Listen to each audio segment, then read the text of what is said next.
प्रदेशवासियों, हिमाचल प्रदेश के 55वें पूर्ण राज्यत्व दिवस की पूर्व संध्या पर मैं सभी प्रदेशवासियों को हार्दिक शुभकामनाएं और बधाई देता हूं।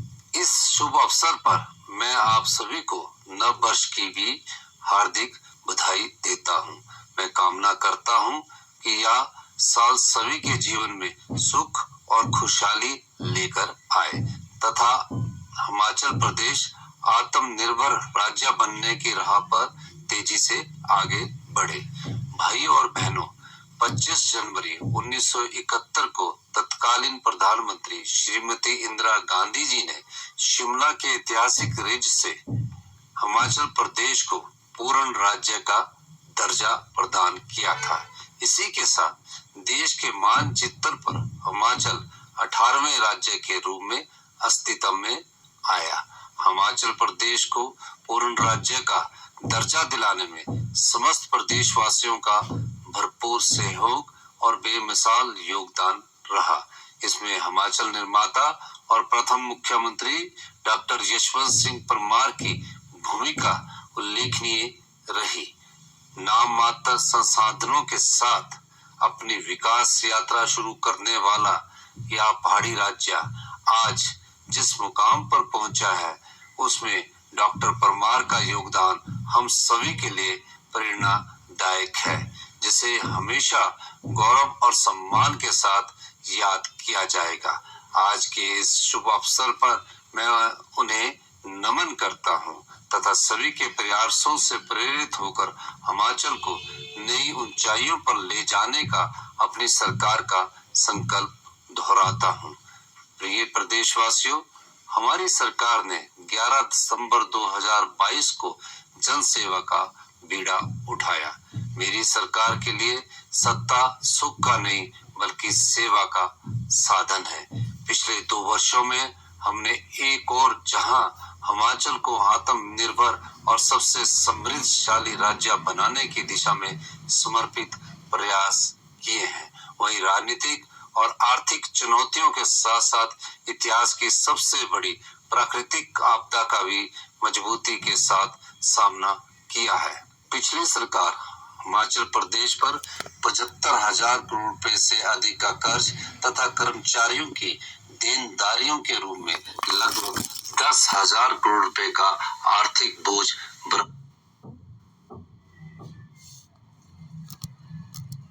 छोड़ गई है। भाजपा सरकार के खराब वित्तीय प्रबंधन के कारण आज हिमाचल को कर्ज का मूल और ब्याज चुकाने के लिए भी कर्ज लेना पड़ रहा है। व्यवस्था परिवर्तन के संकल्प के साथ महत्वपूर्ण वित्तीय सुधार लाते हुए हमने 1 वर्ष के भीतर संशोधित आबकारी नीति लागू कर 2,631 करोड़ रुपए का अतिरिक्त राजस्व अर्जित किया है।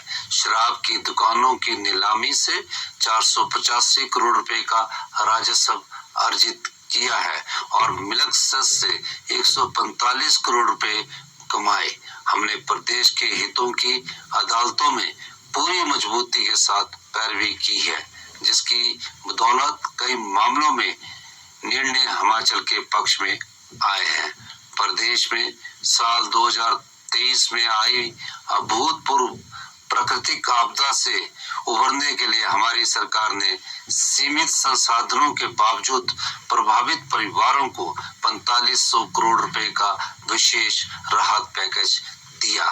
प्रिय प्रदेशवासियों, मुझे यह बताते हुए खुशी हो रही है कि विधानसभा चुनाव के दौरान हमने लोगों से किए 10 वायदों में से 6 को पूरा कर लिया है। मंत्रिमंडल की पहली ही बैठक में पुरानी पेंशन बहाल करने का निर्णय लिया गया, जिससे प्रदेश के 1,36,000 सरकारी कर्मचारियों को लाभ मिला है। ओपीएस बहाल करने वाला हिमाचल प्रदेश पहला राज्य बना है। प्रदेश में 7,355 से अधिक सेवानिवृत्त कर्मचारियों को ओपीएस के अंतर्गत पेंशन मिलनी आरंभ हो गई है। महिलाएं स्वाभिमान के साथ जीवन यापन कर सके, इसके लिए हमारी सरकार ने इंदिरा गांधी प्यारी बहना सुख सम्मान निधि योजना आरंभ की है। चरणबद्ध तरीके से 72 महिलाओं को 1500 रुपए की सम्मान राशि प्रदान की जा रही है। शिक्षा के स्तर में सुधार के लिए हमारी सरकार ने विशेष पहल की है। हमने सभी सरकारी स्कूलों में पहली कक्षा से इंग्लिश मीडियम शुरू करने की गारंटी को पूरा किया है। सभी 68 विधानसभा क्षेत्रों में अत्याधुनिक तकनीक व उपकरणों से युक्त Rajiv Gandhi day boarding school स्थापित किए जा रहे हैं। डॉक्टर वाई.एस. परमार विद्यार्थी ऋण योजना के अंतर्गत देश विदेश में शिक्षा के लिए विद्यार्थियों को 1% ब्याज पर ऋण दिया जा रहा है। हमने युवाओं के लिए 680 करोड़ रुपए की राजीव गांधी स्वरोजगार स्टार्टअप योजना शुरू की है, जिससे ई टैक्सी खरीदने के लिए 50% अनुदान दिया जा रहा है। सरकारी कार्यालयों में 5 वर्षों के लिए लीज पर ई टैक्सियों का संचालन किया जाएगा। पहले चरण में लगभग 200 युवाओं को ई टैक्सी परमिट प्रदान करने का लक्ष्य रखा गया है। प्राकृतिक पद्धति से उगाए गए गेहूं को 40 रुपए और मक्के को 30 रुपए प्रति किलोग्राम के न्यूनतम समर्थन मूल्य पर खरीदा जा रहा है। प्राकृतिक खेती को बढ़ावा देने के उद्देश्य से प्राकृतिक रूप से उत्पादित मक्की से तैयार हिमभोग हिम मक्की आटा लॉन्च किया गया है। प्रदेश के 1508 किसानों से 399 मीट्रिक टन मक्की की खरीद समर्थन मूल्य पर की जा चुकी है तथा किसानों के बैंक खातों में 1 करोड़ 20 लाख रुपए हस्तांतरित किए गए हैं। पशुपालकों की आय में वृद्धि करने के लिए हमने गाय के दूध पर न्यूनतम समर्थन मूल्य 32 रुपए से बढ़ाकर 45 रुपए प्रति लीटर किया है। इसी प्रकार भैंस के दूध को 47 रुपए से बढ़ाकर 55 रुपए प्रति लीटर किया गया है।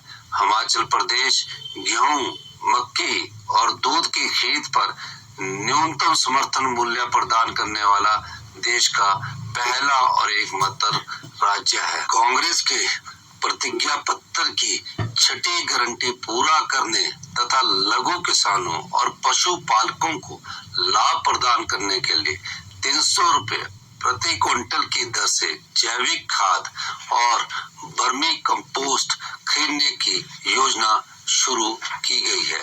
विधवा, बेसहारा, तलाकशुदा महिलाओं और दिव्यांग माता पिता के बच्चों को मुफ्त शिक्षा और स्वास्थ्य लाभ सहित अन्य सुविधाएं प्रदान करने के उद्देश्य से राज्य में इंदिरा गांधी सुख शिक्षा योजना शुरू की गई है।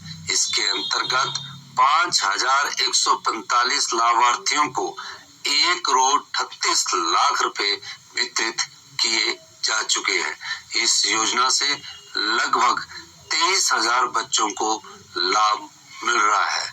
हमने बागवानी क्षेत्र को विस्तार प्रदान करने के लिए 1292 करोड़ रुपए की HP शिवा परियोजना भी शुरू की है।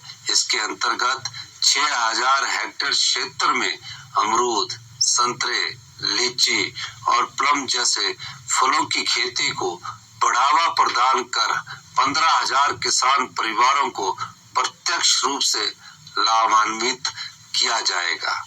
हाल ही में मैंने अपने निजी आवास पर लगे सभी बिजली मीटरों पर मिलने वाली सब्सिडी छोड़ने का फैसला लिया है।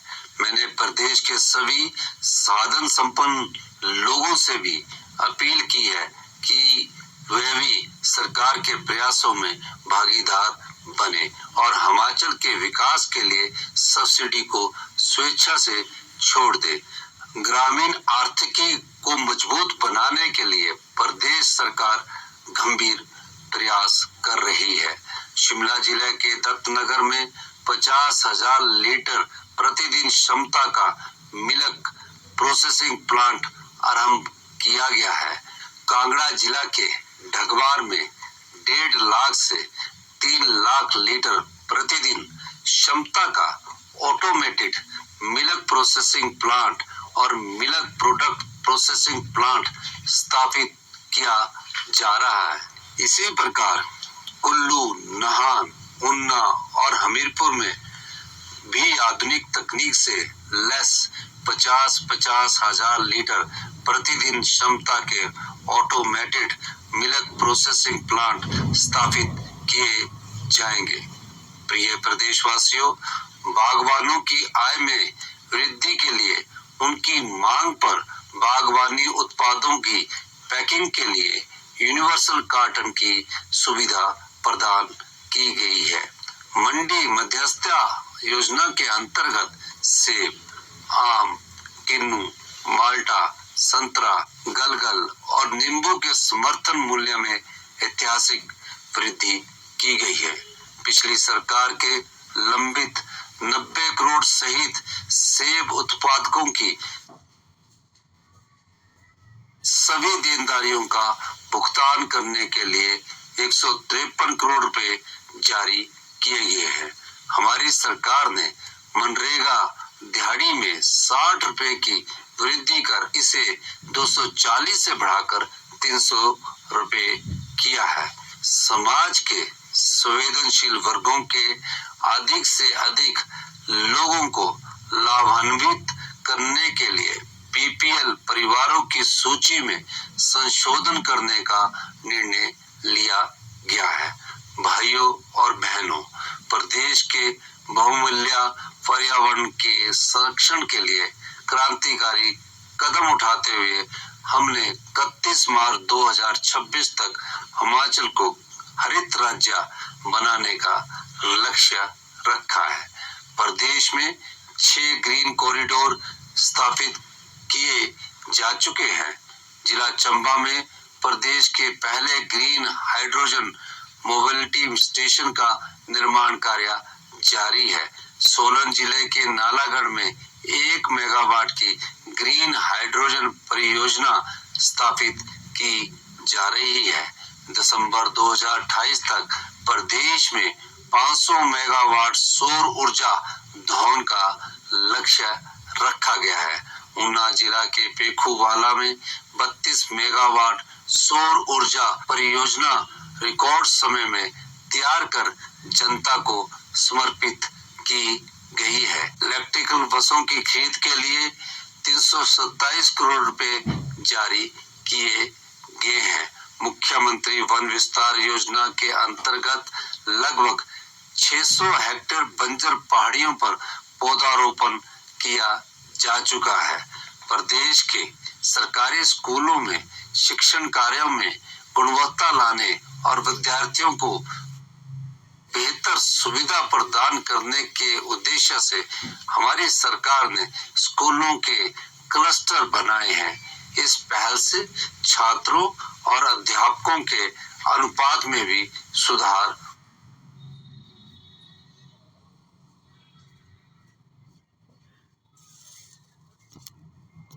बच्चों को पौष्टिक भोजन देने के लिए मुख्यमंत्री पौष्टिक आहार योजना शुरू की गई है। इससे लगभग 15,000 स्कूलों के 5,35,000 से अधिक बच्चे लाभान्वित हो रहे हैं। 10वीं और 12वीं कक्षा के 10,552 मेधावी छात्रों को टैबलेट प्रदान किए गए हैं। राज्य में 850 शिक्षा संस्थानों को उत्कृष्ट संस्थान का दर्जा दिया गया है। प्रदेश के 6,297 प्राइमरी स्कूलों में प्री प्राइमरी कक्षाएं आरंभ की गई है। अंतर्राष्ट्रीय स्तर का शिक्षा अनुभव प्राप्त करने के लिए अध्यापकों रहा है। प्रदेश में 69 आदर्श स्वास्थ्य संस्थान बनाए जा रहे हैं। इनमें से 49 आदर्श स्वास्थ्य संस्थानों में 6 विशेषज्ञ चिकित्सक तैनात किए जा चुके हैं। कैंसर मरीजों को इलाज सहित 42 प्रकार की दवाएं मुफ्त प्रदान की जा रही है। आईजीएमसी शिमला में नए कैंसर हॉस्पिटल भवन और ट्रॉमा सेंटर का लोकार्पण किया गया है। हमीरपुर में कैंसर का उत्कृष्ट केंद्र स्थापित किया जा रहा है। चंबा और हमीरपुर मेडिकल कॉलेज के लिए 200 करोड़ रुपए जारी किए गए हैं। अगले 2 महीनों में आईजीएमसी शिमला में पेट स्कैन मशीन स्थापित की जाएगी। प्रिय प्रदेशवासियों, हमारी सरकार हिमाचल को जल पर्यटन के एक अग्रणी केंद्र के रूप में विकसित कर रही है। गोविंद सागर सहित अन्य जलाशयों में पहली बार cruise, shikara, house boat, high tech motor boat, jet ski और वाटर स्कूटर सहित आधुनिक सुविधाएं विकसित की जा रही है। कांगड़ा हवाई अड्डे के विस्तार सहित प्रदेश में 16 हेलीपोर्ट का निर्माण कार्य प्रगति पर है। हम प्रदेश में रोपवे निर्माण से पर्यटन उद्योग को बढ़ावा दे रहे हैं।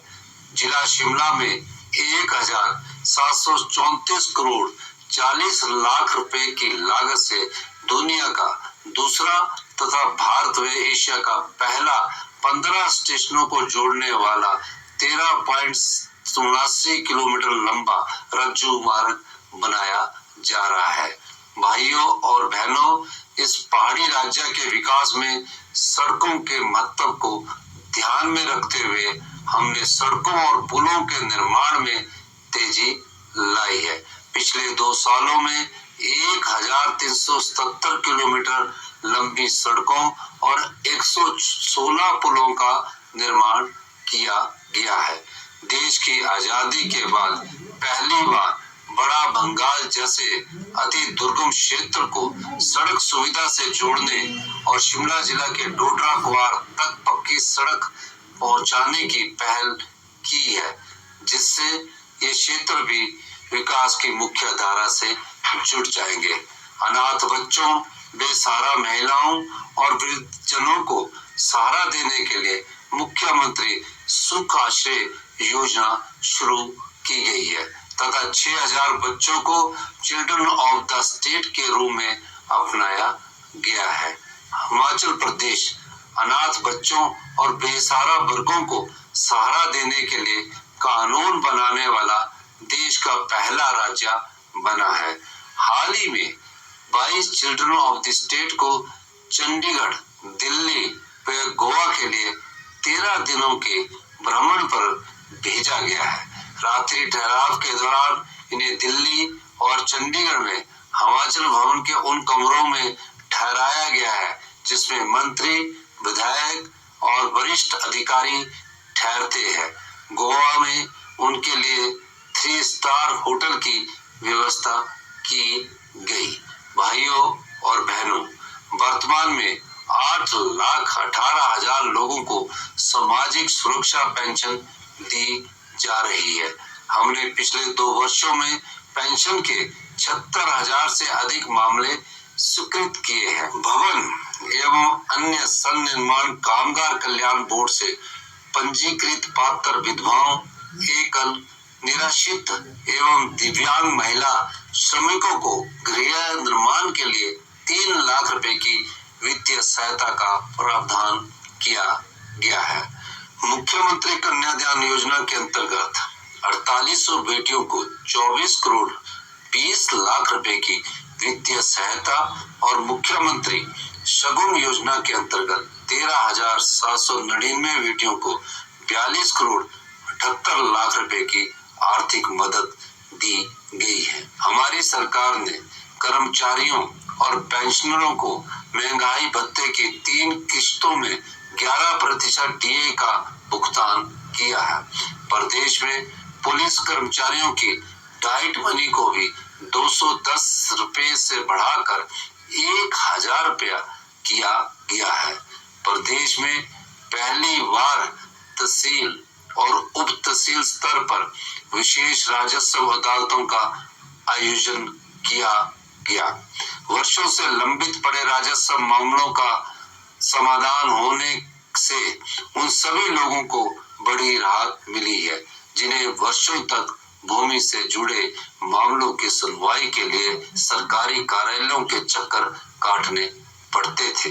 युवाओं को नशावृत्ति के चुंगल से बचाने के लिए राज्य सरकार कड़े कदम उठा रही है। युवाओं के नशा मुक्ति एवं पुनर्वास के लिए राज्य स्तरीय सलाहकार बोर्ड गठित करने का निर्णय लिया गया है। भाइयों और बहनों, हमारी सरकार ने युवा खेल प्रतिभाओं को प्रोत्साहित करने के लिए राष्ट्रीय और अंतर्राष्ट्रीय खेल प्रतियोगिताओं के विजेता कार्यक्रम का हिस्सा बन रहे हैं ताकि अधिकारियों की मौजूदगी में लोगों की समस्याओं का तेजी से समाधान हो और में विकास को नया आयाम दिया जा सके। मैं आपको विश्वास दिलाता हूं कि प्रदेश के विकास और जन समृद्धशाली राज्य बनाने के लिए लगातार प्रयास कर रही है। को पूरा करने में आप सभी प्रदेशवासियों का भरपूर सहयोग आने वाले वर्षों में भी